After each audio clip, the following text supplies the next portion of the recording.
There's a psychological issue here going on where people convince themselves that they're being persecuted, and I just don't have time for it when we're talking about privileged people and we're talking about in a society where there are actual persecuted people, and I just don't count privileged Jews as in that category.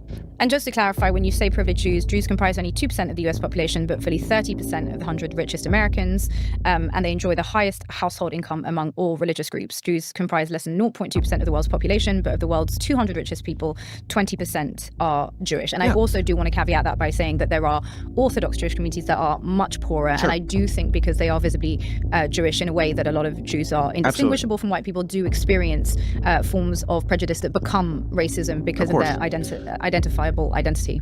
No one would deny that there's anti-Semitism in the world. Of course there is, just like every form of prejudice. But the question is, to what extent is it a problem?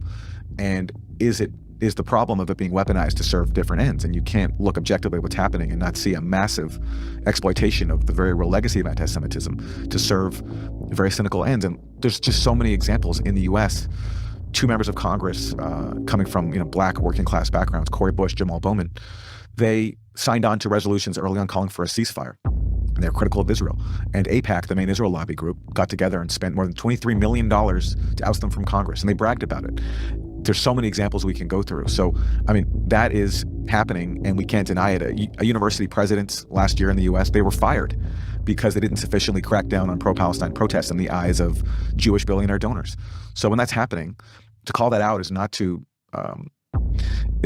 assign these actions to an ethnic group. It's to assign these actions to a small class of people within that ethnic group that are using their power for very cynical ends. So you're saying that they're using Judaism as a cover for their political objectives? I am saying that, yes. Yeah.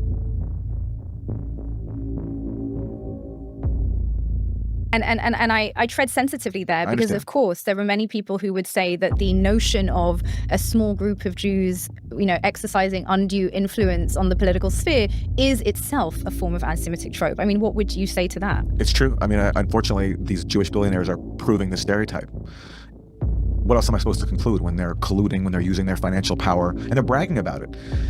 It's very, very open. And it's them that are ultimately pushing these anti-Semitic stereotypes by embodying them. And I just can't mute my criticism of that.